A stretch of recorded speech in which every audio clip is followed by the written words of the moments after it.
Bon, je dois vous avouer quelque chose, assez sincèrement. J'ai hésité à venir ce matin. Vraiment. Je suis un peu attristé. Un peu. Attendez, je n'ai coupé personne. Essayons de nous écouter. Voire un peu sidéré. Et je dois vous avouer que j'ai un peu honte collectivement. Je suis arrivé il y a 8 ans ici. Et je le pense sincèrement, je pense qu'il y a 8 ans, nous n'aurions pas eu ce genre de débat ici. Je pense, en vérité, je vous le dis, je pense que la question n'est pas le mariage entre un Français, une Française et un étranger, une étrangère en situation irrégulière. Je pense que c'est tout autre chose. Je pense que vous avez peur. Et vous nourrissez un fantasme, des illusions, parce que nous sommes dans un mouvement mondial où l'extrême droite est en train de ratisser partout, dans une alliance avec le grand capital, et que, ici, laissez-moi parler, et je ne pense pas qu'il y ait un hasard du calendrier. Quand on fait d'affilée Mayotte, remise en cause du droit du sol, le 51e fois sur l'excuse de minorité et la justice des mineurs, la laïcité dans le sport, restreindre l'AME ou encore bientôt le débat sur restreindre les prestations sociales, je pense que vous donnez à chaque fois le point à l'extrême droite. Et je vous le dis, chers collègues, je pense que vous vous ferez avaler. Parce qu'ils ne vous reconnaîtront pas en réalité ce que vous essayez de porter. Ils le reconnaîtront à l'extrême droite. Mais si la seule question était est-ce que vous allez vous faire avaler ou pas par Marine Le Pen, je pourrais dire c'est pas mon débat. Mais je pense que nous allons tous nous faire avaler. Et ça, c'est un problème. Écoutez bien, on sait quand arrive l'extrême droite au pouvoir, on ne sait jamais quand elle part en réalité et comment elle laisse l'état de la République. Pardon de vous le dire, mais l'amour, on parle d'amour. Il y a deux choses dont vous pourrez faire toutes les lois d'interdiction, restreindre. Il y a deux choses que vous ne pourrez jamais enfermer. La liberté de penser et la liberté d'aimer. C'est ça la question. Et vous ne restreindrez pas ça avec un tampon administratif. Enfin, je vous dis une chose, puisque ça a l'air vous ne croyez pas que les gens puissent se marier par amour. Alors revenons aux faits. Nourrissons pas les fantasmes.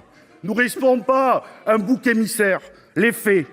Les mariages blancs sont interdits. D'accord ? Et nous pouvons saisir le procureur, monsieur le ministre l'a dit, ou le maire, demander une enquête administrative.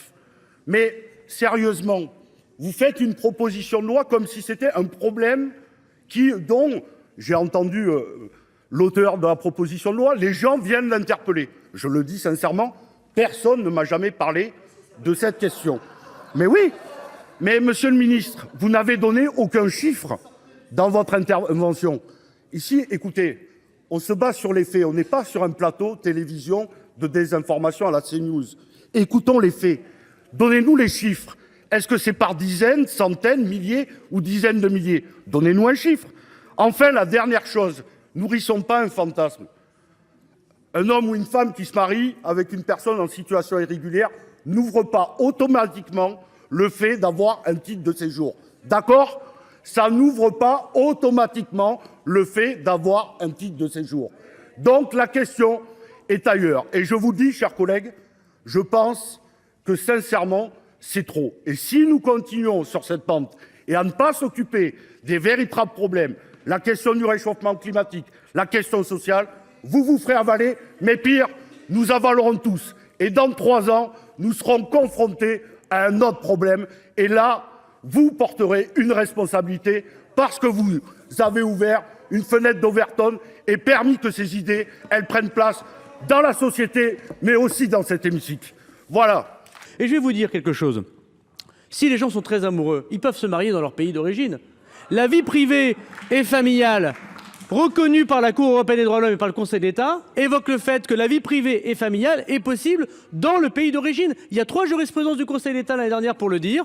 Donc nous sommes très heureux de pouvoir dire qu'en France, puissent pouvoir se marier des gens qui sont en régularité de séjour. Et pas de leçon de morale. Je ne vous ai pas ressorti les propos de Georges Marchais sur les étrangers, sur leur main-d'œuvre, sur le territoire national. Le lien entre capitalisme et immigration a déjà été dénoncé par le Parti communiste depuis très longtemps. Je m'étonne d'ailleurs que le Parti communiste, qui évoquait le mariage comme un statut de petit bourgeois, soit désormais devenu le pourfendeur de cette question ici. Mais c'est évidemment pour faire sourire l'auditoire, y compris vous-même, Monsieur Gay. Personnel, malgré ce que vous avez pu faire tout à l'heure à la tribune, évoquant le fait que je puisse être un garde des Sceaux qui n'est pas soucieux à la fois de l'état de droit et de la Constitution. Mais les 3 premiers orateurs du groupe NUPES n'ont jamais été maires. Ceux qui ont pris la parole, c'est étonnant de la part des groupes de la gauche, ce n'est pas un maire. Ce n'est pas un maire, c'est un parlementaire, vous avez évidemment toute légitimité à vous exprimer, mais je constate qu'aucun de vous 3 n'a été en responsabilité de maire, comme nous l'avons été ici, je crois, un certain nombre, y compris, me semble-t-il, dans certains groupes de gauche, qui ont le bon sens, me semble-t-il, de considérer que quand on est maire, on est pragmatique et on est en face de situations inacceptables. Et vous savez, quand on est maire, on voit aussi, vous qui protégez les plus faibles, et vous avez bien raison, on voit aussi des personnes qui ne peuvent pas dire leur consentement libre et éclairé. L'officier d'état civil, l'agent municipal, comme le maire, voit bien qu'il y a une difficulté dans ce consentement libre et éclairé et qu'il essaye de demander au procureur de la République des moyens d'aider ces personnes pour qu'effectivement le mariage ne soit pas un passe-droit.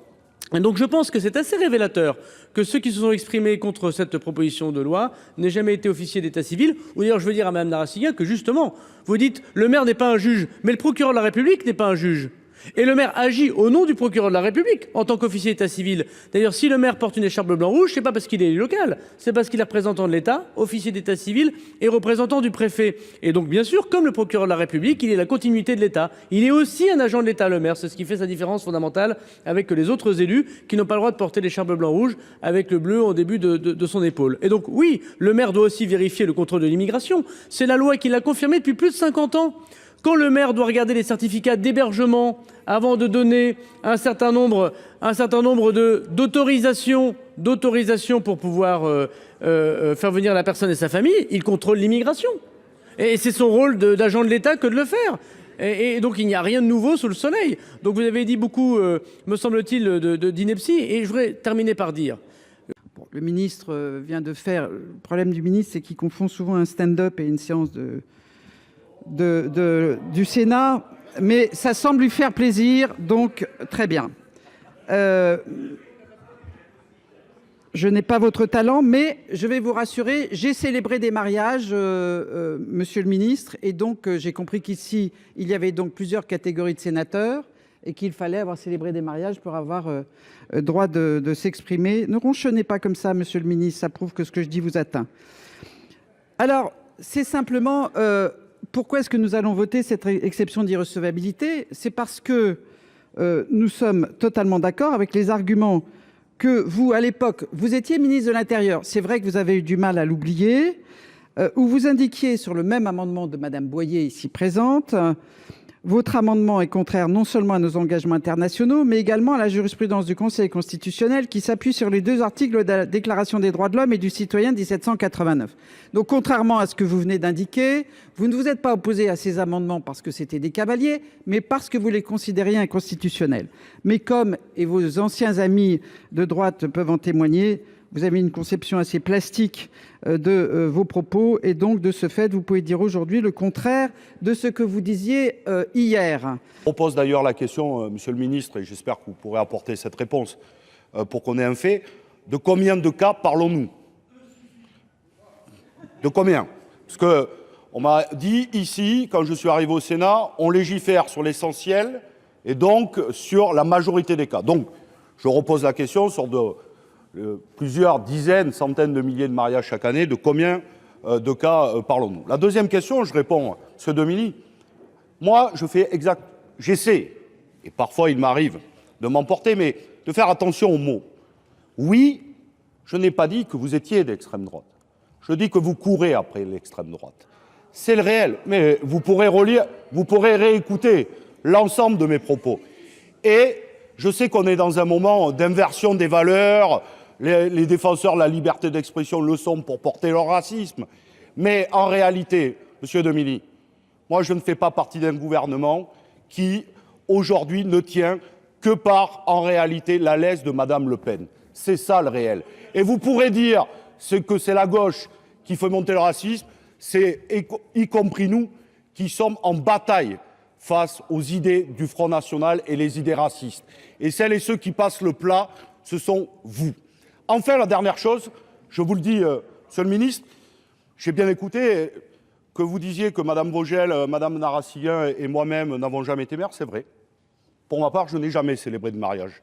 Mais qu'un ministre d'État vienne dire que, en nous stigmatisant, comme nous prenons la parole sur cette question et comme nous n'avons pas célébré de mariage, nous aurions finalement pas notre mot à dire, ou en tout cas à moins d'égalité que celles et ceux qui se sont exprimés et qui ont déjà été maires.